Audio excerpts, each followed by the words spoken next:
Good evening, everyone, and welcome to the Philadelphia Cultural Forum on CCP TV, Community College of Philadelphia's Emmy-nominated educational channel. Tonight's guest is the extraordinary filmmaker Lamont Gibson. Born and raised in Philadelphia, Pennsylvania, Lamont Nathaniel Gibson is a young artist whose empathetic and transformative nature have led him to become a director and film producer. Lamont is a junior at Temple University, where he is majoring in film and media arts with a concentration in directing. Lamont wrote and directed a student short film entitled Omad, which we will see tonight.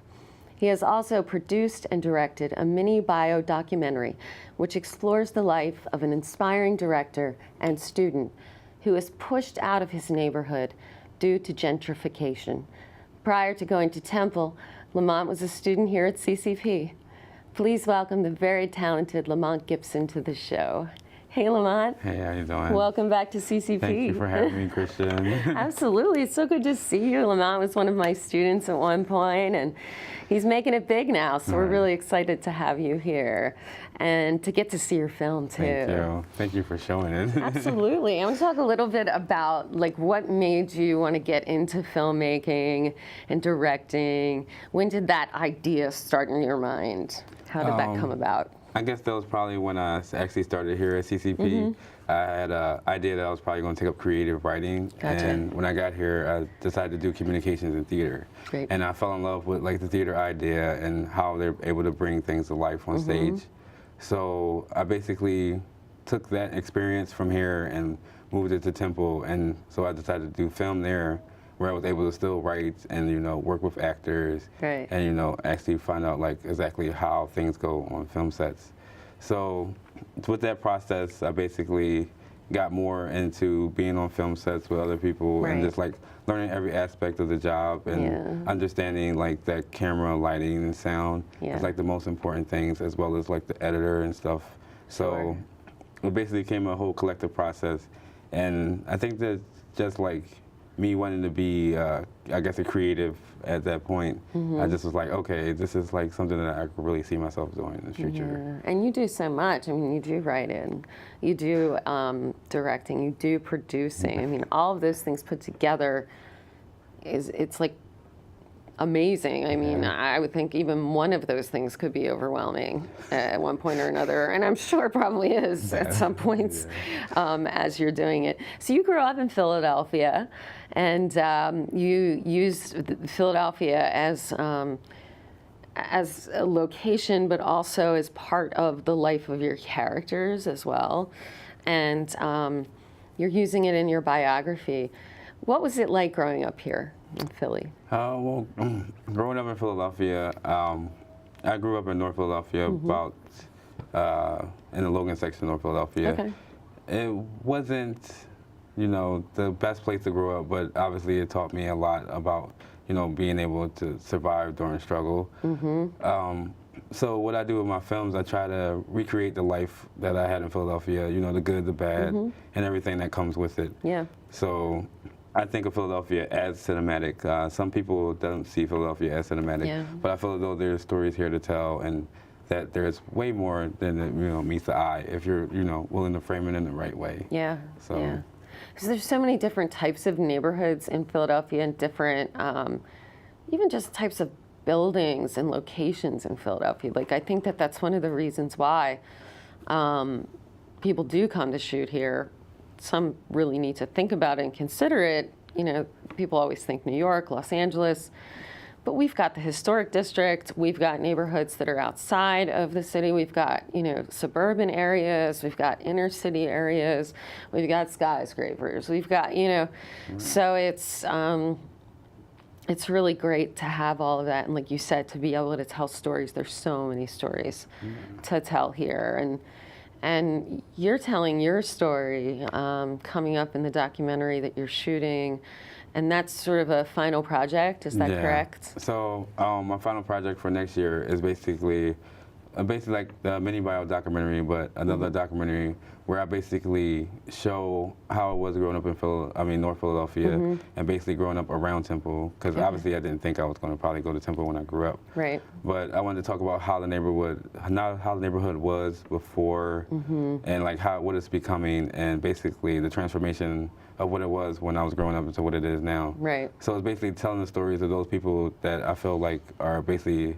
associated with the gentrification of Temple and like University of Penn, but also showing that, you know, some of the stuff is good and some of the stuff is bad. Sure. So at the same time, I want to like show that the good that it's given to me, as well as, you know, some of the things that it has done. But obviously, you know, with life, you have good and bad. Of course. So yeah, I'm hoping that this documentary just actually shows like what North Philadelphia really is, like, you know, the whole transformation of North Philadelphia from the 1960s till now, and then like what it hopefully to be in the future. Yeah, yeah. And that, again, is a story that needs to be told, right?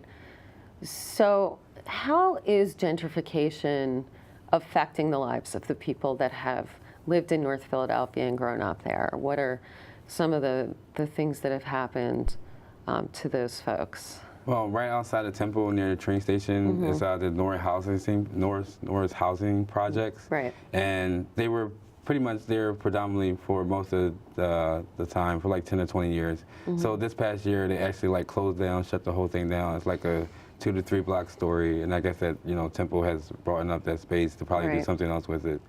But I just wanted to like give notice to those people who have been like pushed out of their own neighborhood that they lived for so long.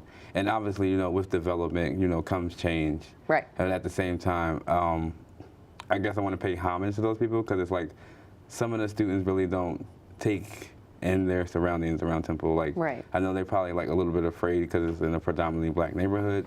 But at the same time, I think that you should always like be wary of those around you, but also, you know, respect those as well. Absolutely. I think respect is the number one thing. I mean, if you're living somewhere, you have to respect the people that are there. You know, you're a student, and I mean, you've had both experiences where you're, you know, in the school and you're seeing that, you know, and having grown up there, I think that perspective, like, you know, needs that lens, needs that light, because maybe some of those students will start to think about things in a more, you know, even-handed way. Right, I mean, a little more humanized. Exactly. I mean, these are human beings that you know, are living in this neighborhood, and, you know, they're not the only ones that are there.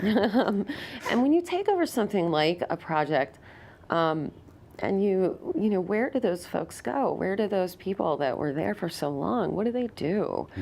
You know, and how do they manage? You know, I mean, I don't know if you can, you know, sort of answer that question for us, but, you know, it's definitely something to think about, and to think of how hard that struggle must be. My God. Yeah. Well, with my first documentary that I did in 2016 was me being pushed out of University City. Okay. So I had an apartment up there that was like $460 at the time, which was really good for a student. Yeah. And then like they raised the rent to like $650, which, you know, I couldn't afford as a student. No. So they gave me about a month to basically get out of there. And like couldn't find it enough time, because I just had started my first semester at Temple. Yeah. And I had until like October, and it was like September.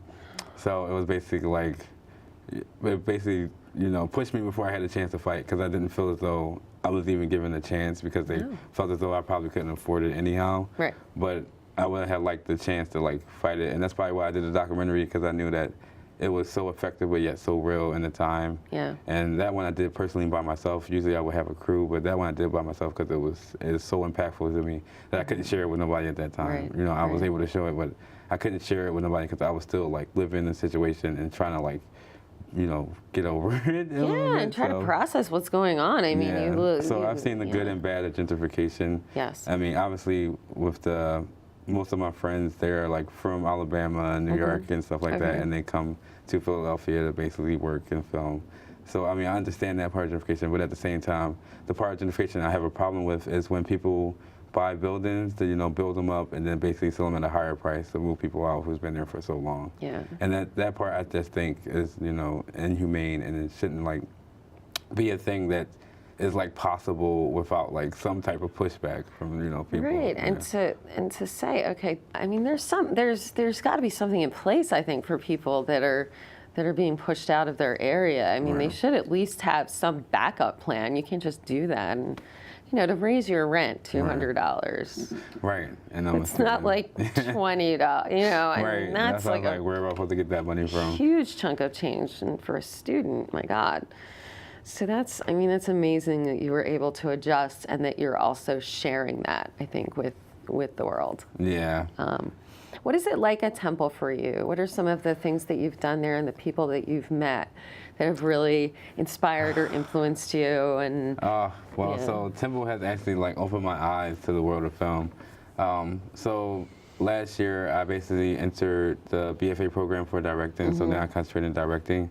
And some of the teachers that I work with are basically teachers that are in the film field. Yeah. Like Laura Wilkstein, who's did a film called, it was basically like an independent film called Strange One, and then Elizabeth Subrin, who did A Woman Apart, which is another independent film. And basically learning from these filmmakers and seeing like how they were able to transform and find a director's voice and what they were good at and like how to like use these subtle techniques to get their opinions across without being so like on point and poignant and like help people to like see what they're trying to get across. So learning from them actually helped me a lot to see that it was actually possible, because some things you're like, oh no, this is just too big far of a dream to even think that I can do. Right. But seeing them actually do it and being able to do it independently gave me the idea that like, hey, I can probably do this, like if I really work hard at it, I can really do this. Yeah. So working with them over the past couple of semesters and being able to like work with other students to help like mold my script into the way that I wanted it to be seen, and it actually came out a lot much more better. So I would say the collaboration at Temple is really, really good.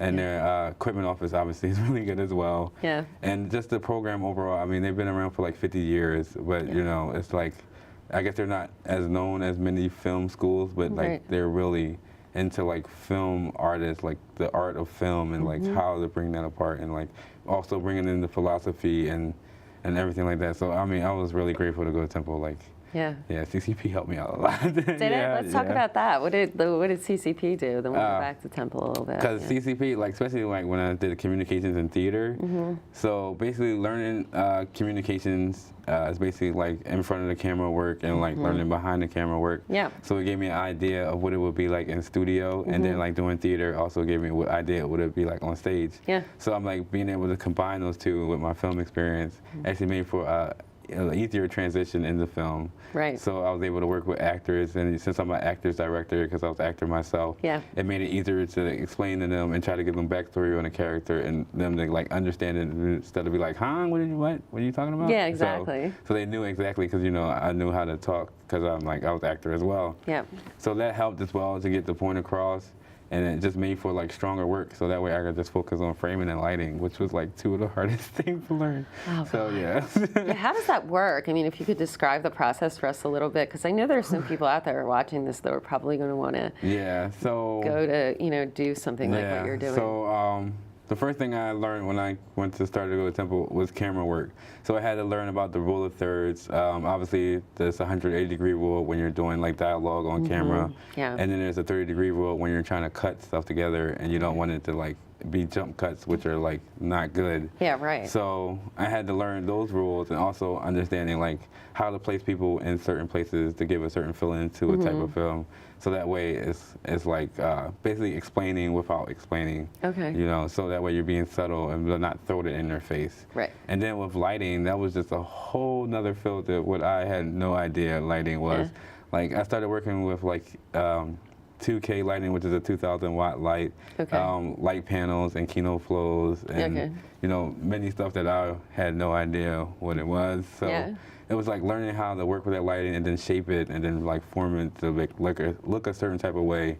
It's a little bit of a learning curve, but like I had really good friends there, so they were like able to teach me without getting frustrated. Yeah. So that's a process. That made for good, yeah. Because I started off with camera, and then I went to sound, and then I went on to lighting. Because I understood when I was at CCP, like sound was my thing. Okay. So I was able to basically like transfer that and just learn like sound devices and like recorders and microphones that are really good for, recording audio, and like which are the best like lavs and stuff like that. So I knew exactly, and then like how to set them on audio recorders, because you gotta set them in a certain like decibel.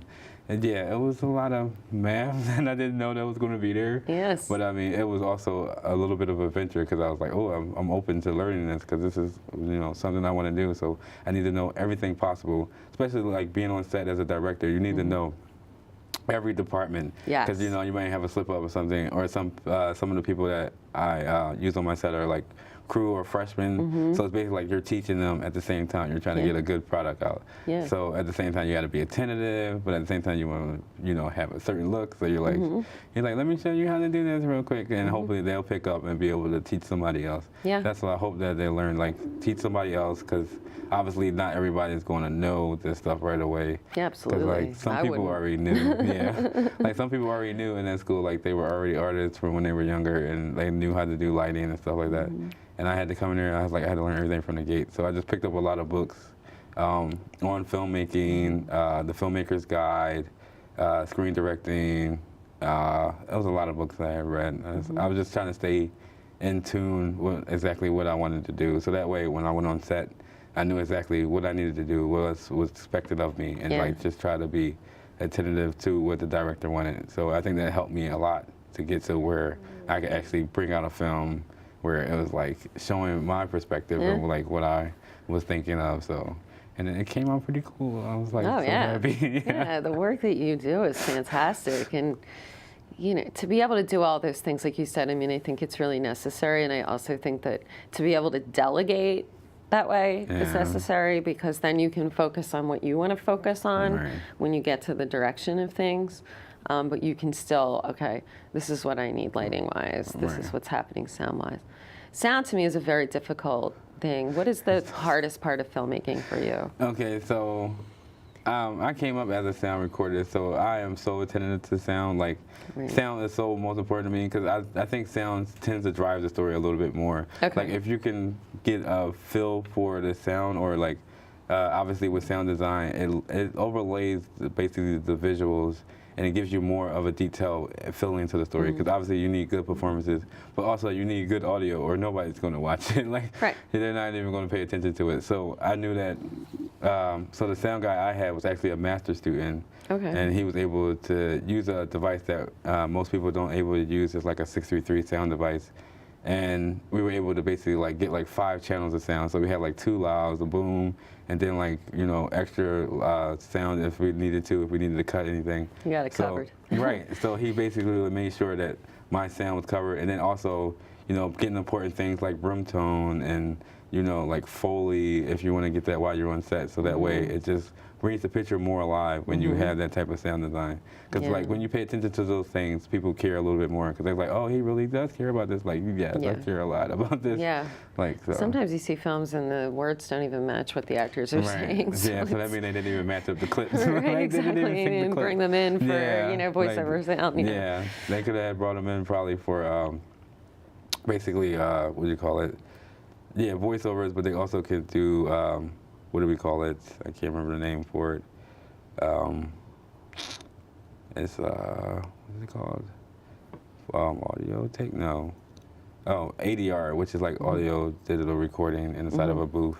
Right. And basically, like, that's if you have dialogue that's not as good as you thought it was going to be on a sound recorder. Yeah. But luckily, I've been able to have like great sound people who actually, know what they're doing, and they've taught me as well. Yeah. So a lot of projects that I worked on, because I worked on a couple senior projects of sound, but I also been a producer on a couple projects where like they would get rid of the sound person because they knew that I was better at sound, like. So it made for a fun transition, but at the same time I was like, I don't want to be known as the sound guy, but I was like, it's a good thing to be known as the sound guy. Oh yeah. Because that's very attentive to the whole story. So.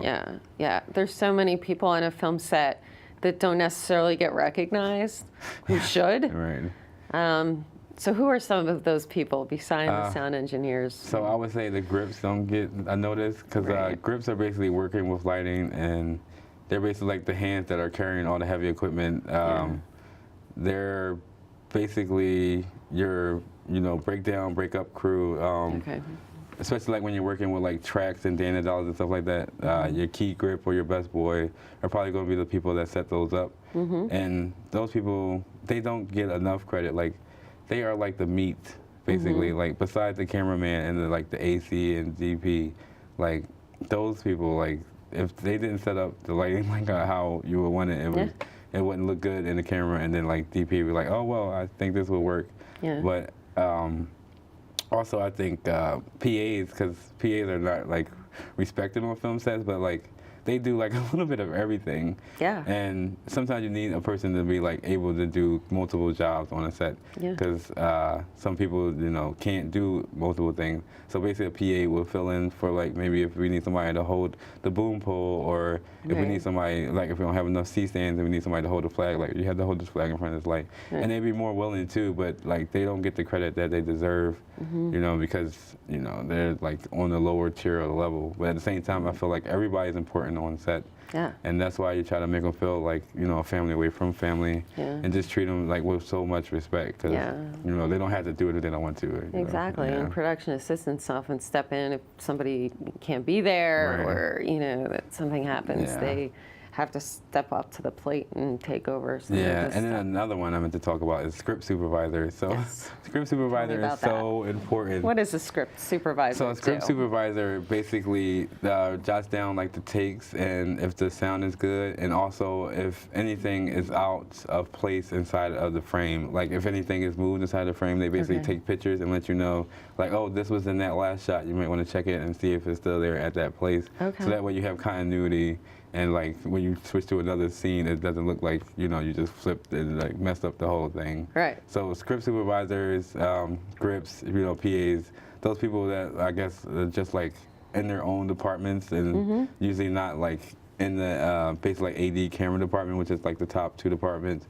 Those people like are amazing. Like I've worked with a lot of amazing like grips and like PAs, and I've been so lucky. And I'm like, it's only been like 2 years I've been in Temple, but it's just been so lucky to meet these great people, because I just like, I mean, if I didn't have these people, I probably wouldn't have been able to like get my point across of what I, you know, have written and wanted to see. So they are everything. They're the best. So that's the good part. How many people do you usually have working on a film? Let's say the film that we're going to be showing tonight. Like, who are, I know, it's a lot. I'm not going to have you list off everything, but, you know, just so people get a sense that this is, we watch the credits in a film, and we, you know, at the end of the movie, hopefully we look at them, and we see the just like hundreds of names on these films, and these are like blockbuster films, but we still have a lot of people working on, you know, on shorts and student films, and, you know, you get to learn that process that will take you into that blockbuster zone someday. You know. Where you're making all the big bucks. Right? So on an average set, and you kind of have to, I mean, you have a spare budget, it's very small, but you've got people working for you. So how many people on average do you have? So for my last one I had about 15 people on set.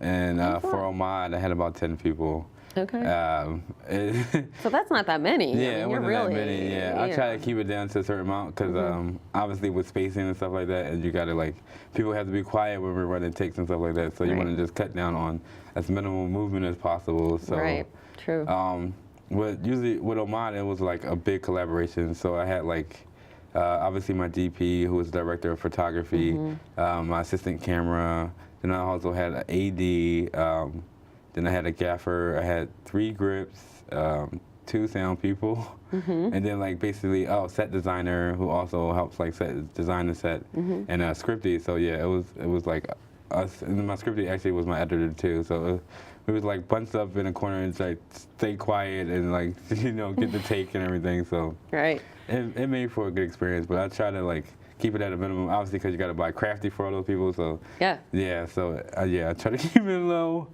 So I mean, I haven't been on really big sets, but some of the sets I have been on have been like 25 to 30 people, and like everybody has their InDesign job and what they need to do. But yeah, I try to keep my sets as small as possible. And some people have done like 5 to 6 people. I've been on like some graduate sets where it's been like 5 to 6 and we basically do multiple jobs because some of us know like multiple jobs. Like I know how to do camera, also know how to do lighting and AC. So like I remember the last set I was doing like all three, and I was just like, oh yeah, I need to get more crew. Like I was like, yeah, I'm like I got a little spoiled with having people do it for me, and I was like, oh okay, this is horrible. Like, so much work. Right. So it made for fun times and just like having that experience to learn and see other people and like how they were able to like deal with it. Because obviously this is like a tough business that I wanted to go into, and I knew that it was going to be tough. But at the same time, I feel like these people are like loving, concerned people who are just going to be straightforward with you and upfront, and they're just going to like not cut any punches. And I'm like, that has helped a lot because it just actually helped me grow more and understand like, okay, this is cool, but this is really a lot of work. Like, now you studied as an actor here at CCP, and that I think helps a lot, I would imagine, with directing. Yes. Why would that be the case? Okay, so when you're going into directing, you need to know exactly what you need to see from your actors. Obviously, your actors are basically as strong as basically your director of photography. If their performance doesn't come across, if it's not believable, the camera can tell. Right. So, and so you gotta basically, condition them to be used to all the things that they're gonna have to go through. So I usually go to like 2 or 3 rehearsals with my actors before we actually shoot. And then when I get on set, I do, little adjustments to where I think that it will look better on camera. And working with those actors and like understanding how actors talk and like understanding that they need objectives and they need obstacles and they need, things to basically feed off of because, there's not their life, they're actually playing somebody else's life. So you had to give them, as much as much backstory as you possibly can to, get that character out of them so that hopefully they can embody that character. Because I remember one thing Ardencia told me, she was like, actors are supposed to live in the moment as if it is real. And I always remember that as I try to talk to actors. I was like, you just had to live in the moment. And he's like, this is not my moment. I was like, this is your moment. Yeah, this is your moment right here. So that has helped a lot, especially working with people like Travoy and Warren. Like, they actually really love acting. So working with them and just giving them backstory or giving them, like, adjectives and verbs to play off of and see how that worked on camera was like really fun. Like, so all I had to do was just sit back and watch, and I was just like, these guys are amazing. And they really picked up on it really quickly. They picked up so fast. Like for like Travoy, I only had to do like 2 to 3 takes, and it's just be like, and usually it'd be like 10 takes, but like with him, he was able to pick it up fast. Because I mean, you could like go through the first take, and you'd be like, oh well, we could do adjustment here, and he'd be like, okay, and then we do the adjustment, and it'd be like spot on. And I'd be like, where did that come from? Like, makes your job easier. Right, that's what I'm saying. So it makes me look a lot better, but at the same time, I think they understand, because I always tell actors, like I used to be an actor too as well, so I understand the pressure that you're going to be going through, and like, especially with bright lights in front of them, and when you're in front of a camera, and, it gets a little bit nervous and, nerve-wracking. So I think that them knowing that I've been an actor as well, they feel a little bit more comfortable with being a little bit more inhibition or like a little bit more open with what they're doing. So I would imagine that's the case, and you seem to get really good performances out of people. I want to talk about your film that we'll be showing in a little bit. Ahmad, what was the genesis of that idea? How did you come up with it? And you mentioned a couple of the actors in it. So. So Ahmad was a collaboration of like things that I have seen and grown up around. And basically growing up in the inner city, it's a lot of violence and addiction and drugs and stuff like that. So, and I also had the experience of basically going down south and getting to see like the peace and quiet and the serenity. So I wanted to set these 2 characters up in like that place. So I set Ahmad up in the inner city, and I set Warren down in the south where it's like peaceful and quiet, where he's trying to get his life back together. So it's basically showing those 2 different sides of like, coming from, crime, drugs, and violence, and then going to another place where it's not that much violence. It's a very nice area, so maybe a place to actually rebuild. So basically showing those 2 parallel worlds, and just to like putting them together, and like, it made for a good experience. And what is the background of their relationship? Because we get to see like a moment in their relationship. So basically their relationship is they used to be friends and then turned lovers.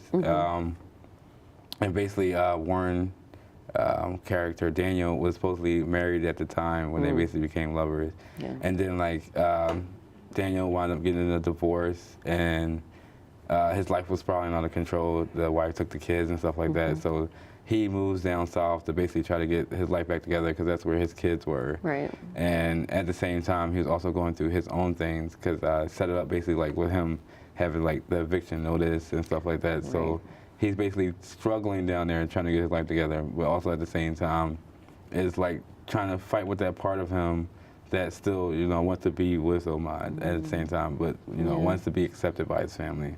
Yeah. So I wanted to talk about, you know, those type of relationships and growing up and how people, I guess, are not used to people living like two different lives, that they say, or I call it like polyamorous, you know, like two different ways. Yeah. So I wanted to show that type of lifestyle, especially in the Black community. It's so shunned upon. So I was like, this is the perfect opportunity to show that it's actually possible for somebody to love two people, but not know where they're going and which way. And they're trying to choose, but they're trying to choose for like family reasons, not their own reasons, because, you know, that becomes stronger because, you know, family is like forever. So exactly. And the conflict that's going on inside of the characters is really palpable and really present in watching the film. What about Ahmad's character?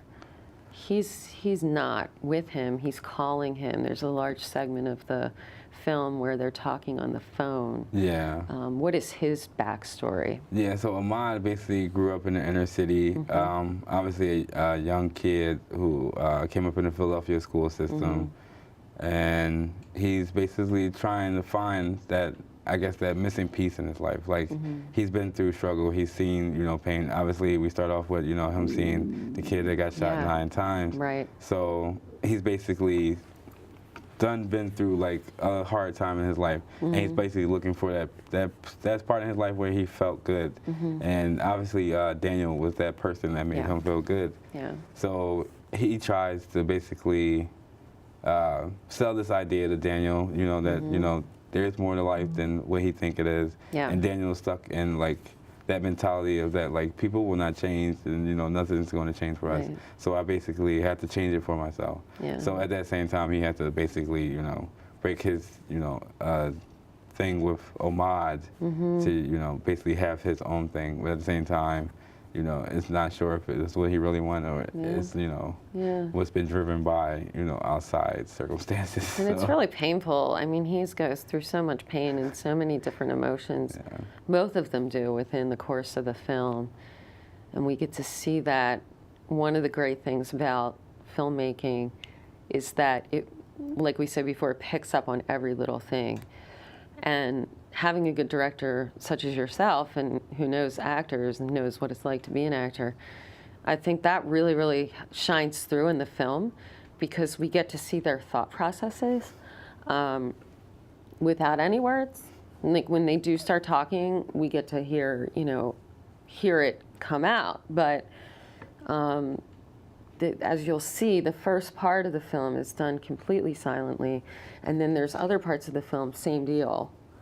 And what was it like to direct those non-verbal parts as opposed to the ones where it's like a speaking part? Yeah, so I intentionally made it non-silent in the first 2 parts because I wanted to basically try to make people think, like, like what is going on, like, what is he going through? And I knew that silence actually helps people to try to put them inside of the world. And obviously, with you know, people like Travoy and Warren, it made it a little bit easier to do the silent parts.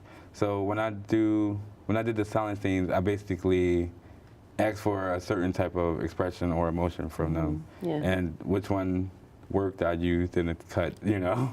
But I basically wanted them to feel the moment and like what they were doing with Travoy Ahmad's character. And basically the shaving scene, I had him basically go back to a time where somebody had broke up with him, and he actually had experience when somebody broke up with him over the phone. And I was like, remember how that felt and the things that you could have did differently for that situation.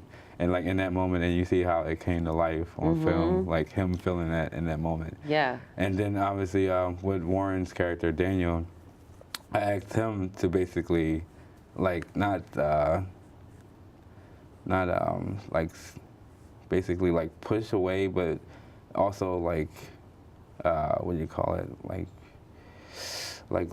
not loving, but like I asked them to be, I can't remember, like push away, but to also be attentive. So I gave them like two different adjectives, but like, you know, to show that, you know, there was concern there was love there, but at the same time, it's like, I need to move on, or like, my life is not going to change for the better. Yeah, like it's not a flat out rejection, which is like what we would expect. It's got that conflict. Yeah, I wanted to basically have them pulling at each other to see like who could like pull away first, you know. And then it played out so well on camera. I was just like, amazing. It really did. It really I could not believe it.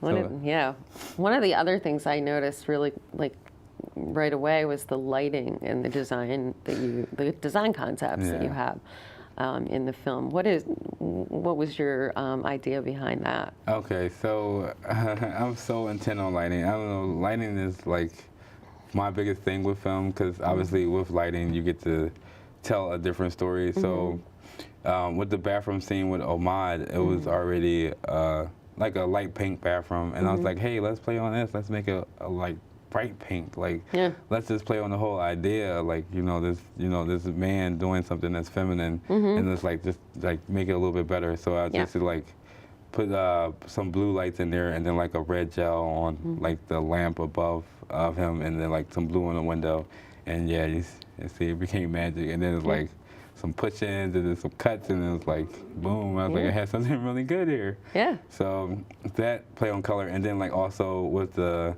hallway when he's on the phone, I wanted to leave that separation from the background, foreground. So I basically had like a blue light in the bedroom with like the Kino flow that's gel with a blue, and then like a red light that's on like a solar with a kickstand like right in the doorway. So that way it just had that seeping light that like it just gives another feel to the whole thing. And that cinematic quality to it. I mean, and what's great in the telling of this and you explaining it is we're learning a lot about filmmaking.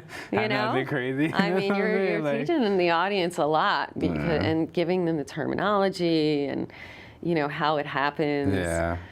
The back and forth that you do, I mean, editing that together is not an easy task, especially if you're doing like two separate, like completely separate locations, where it's in two different places in the country even, that you have to create that world for the audience. And that's a big editing thing, I would imagine.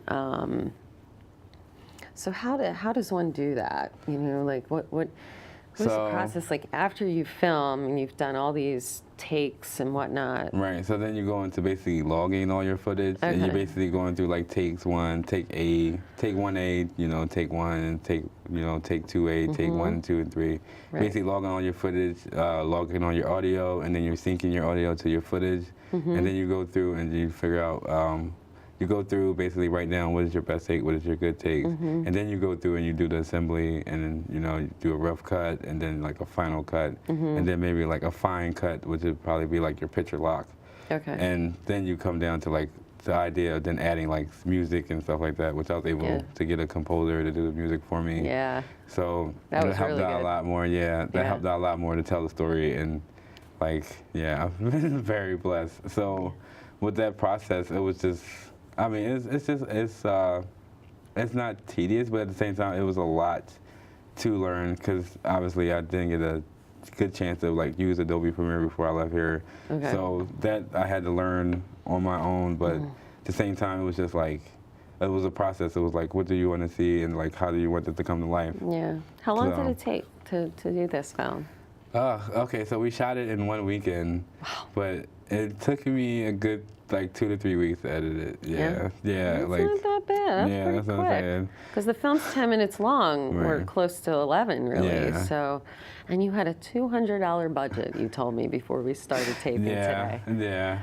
That's crazy. That's what I'm saying. It was a mess. Yeah. Because I'm like most of that went to food, but yeah. Yeah, of course. Yeah. So. Luckily, I was able to get an Airbnb, which is a place that we shot in. Oh, okay. And they were like really lenient on the price, so we were able to get it for 2 days for like $89, and then like the rest of that went to like making sure the crew was happy with food and stuff like that. Yeah.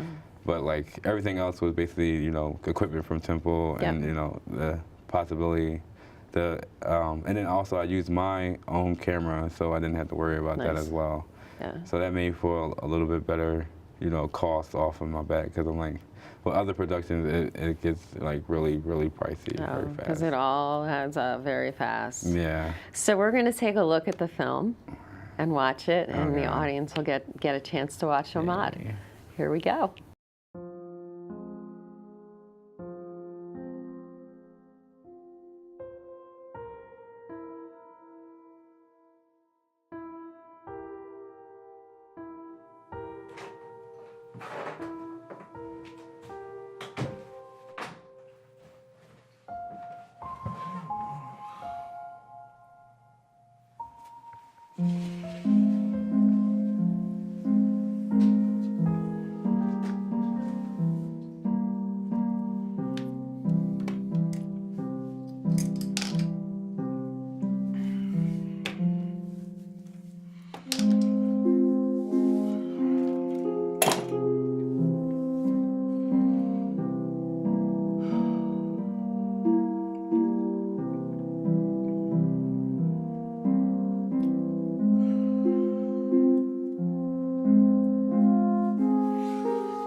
Hey, Hey, what are you doing?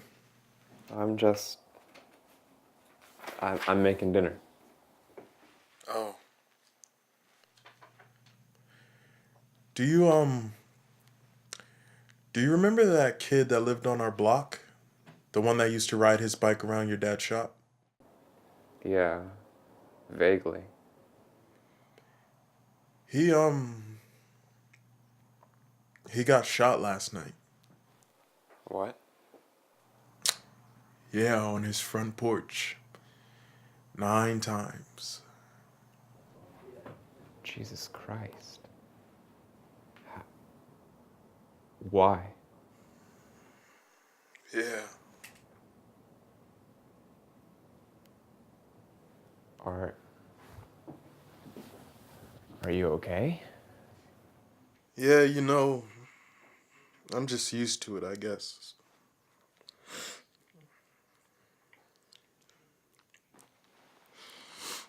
Did you, get my pictures? Yeah. I did, thanks. I told you I shaved my legs. Yeah, You didn't have to do that.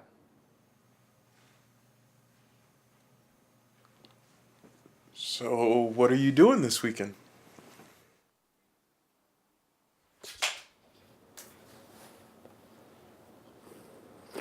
I don't know yet. Why?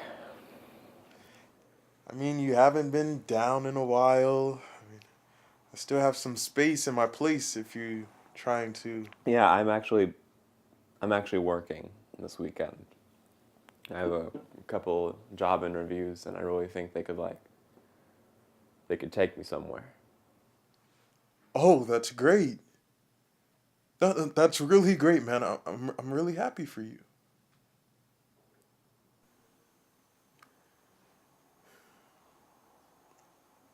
I just miss you, you know?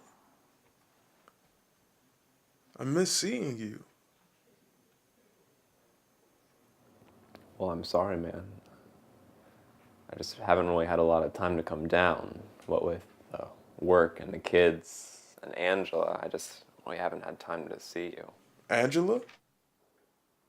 Yeah, and the kids. You're talking to Angela. Yeah, I am. Why? You don't have to say it like that. I'm not saying it like anything. I just want to know why you're talking to Angela. Because they're the mother of my children, Ahmad. Is that good enough for you? It sounds like you're being dishonest. It sounds like It sounds like you're. Well, what do you want me to say, Ahmad? What would you want me to do, huh? What does Ahmad think I should do? I'm out here trying to make something for myself. Trying to be a father. Don't tell me I'm being dishonest.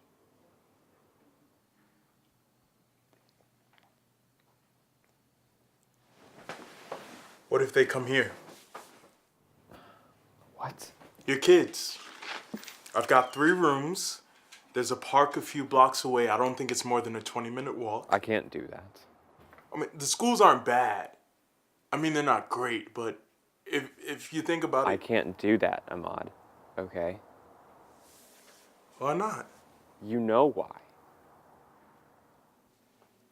Things are different now. Kids grow up with 2 dads all the time, and I bet they're young enough that they won't even notice. I'm sorry, Ahmad. Okay? I don't know how you're gonna raise children, Daniel. What do you think your kids are gonna think about you when their own father is afraid to be himself? Who am I? Who the fuck am I? I'm different, Ahmad. Okay? I'm a father. I'm a husband. I have a job. I have a mortgage. I have a front lawn and fucking placemats. I'm out here working. I'm out here trying to make something with my life. And every other month, you have to call and drag me to that fucking city. This is who I am, Ahmad. Okay? Well, I still live here, so what do you want me to do? I'm sorry, Ahmad. So you can't come down. Not this weekend, no. Okay, well, I guess I'll see you later then. Yeah, okay.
what an amazing film. What a great opportunity for us to see that, and to see the work that you're doing and everything that you talked about and described to us. We have a new insight into filmmaking. We're watching the story and we're involved in, I mean, it's a very emotional and touching film, and there's a lot of that inner conflict, and the subject matter is somewhat taboo, like you were talking about.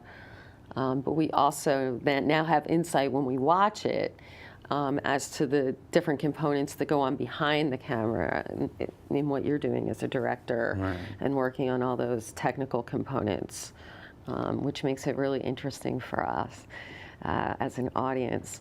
So we talked a little bit about the documentary that you're doing about gentrification, and giving some of your own life experience, putting that in there. What's in the future for you? Like, what do you hope to accomplish as you go through your career? And this could be like a story that you see. Where do you see yourself as you go forward? Ooh, that's a good question. I hope I see myself in the future. Like, obviously, I want to stay in independent film. I'm not really the Hollywood, LA type of guy. Yeah. I'm born and raised in Philadelphia. This is probably where I want to produce and write my film. That's great. We need you here. Right. And then I was thinking, I also want to be able to produce for others, because the one thing I love is seeing other people being able to bring their stuff to life. Yeah. So I probably see myself producing and directing and doing camera work. Obviously picking up other jobs to basically pay for it Of and course. stuff like that. But I see myself just basically trying to progress as an artist, and just keep that voice that I have now, because I never knew that I could actually intact into emotions like I've been able to. So it's now it's just I'm trying to grow and just be more powerful with that, and just come across even stronger, even faster. Yeah. So hopefully in the next 10 years I've grown up, and I'm out there, and my work is really, really very professional, and Yeah.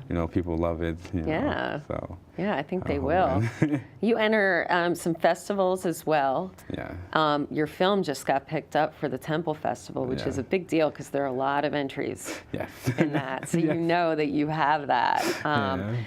So there is a program now where you can upload your film and then Yes. enter different festivals. Yeah, so there is a website called filmfreeway.org, Okay. where you can basically sign up and you can upload your films, documentaries, and you basically to apply to festivals and stuff like that. So you upload your documentary or film, and you basically include your log line, synopsis, and you basically go through a list of film festivals, from free ones to the ones that are paid. Okay. And you basically pick up which ones you want to enter into, and send them off to that.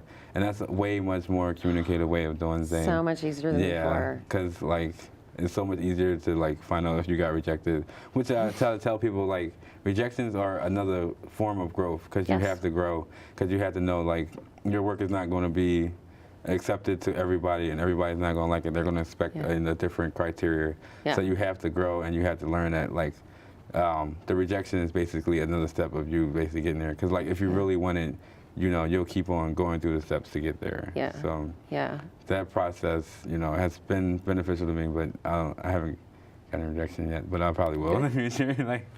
Yeah, I mean, everybody gets rejected. That's Yeah. one of the most disheartening or discouraging parts of the art is that any art rejection. is the rejection. But you've got to put yourself out there in order Right. to eventually get acceptance. Yeah. And especially being an artist, you're emotional, you're emotionally in depth, and you're intact to your emotions. So when you get a rejection letter, it's oh, I'm not made to do this, and all that stuff. But it's Right. not that. It's just that something that didn't work in that film, didn't work for those people that were watching it, and Yeah, then you just just need to those work on it. Yeah, because I'm you can send it out to many other film festivals, and they'd be oh, it was amazing. We would like this, Yeah. So it's just all about certain people and what they want to see, as well as being able to be universal and bring a story that many people don't get a chance to hear. I Yeah. mean, that's what actually helps out a lot. Yeah, definitely. And that's where we see the award winners coming from, are those Yeah. people that take chances Right. and they take risks, and they're not telling the same story that's been told a million times, that they're Right. showing people that we don't see, that we need to. Yeah. And that's something that you're giving us, and that you will continue to give the world. Yeah. So I don't know. And thank you so much for being here with us. Thank you for sharing your story. Thank you for having me. Absolutely, for sharing your film, which we loved. And where can we find more about you? Where can we follow you on Facebook? Or? Yeah, you can follow me on Facebook, and obviously my name is Lamont Gibson. I go by Direct LNG. Okay. Also, I'm on Vimeo. Direct LNG Productions is where I put most of my films. Okay. And I'm also on Instagram at Direct LNG as well. Okay, great. So there are a lot of different options on social media and on, I'm around. Yeah, that's great, because then we can find out what's going to happen next for you and when things are coming out, and what festival you're in and where we can see your film. Those are important things for our audience to know. So thank you so much for being here. Thank you for coming back to CCP. Our big star, which is fantastic. We're so lucky to have you. So thank you very much. And we look forward to seeing you guys next time on the Philadelphia Cultural Forum on CCP TV, Community College of Philadelphia's Emmy-nominated educational channel. Thanks again, Lamont. All right, thank you.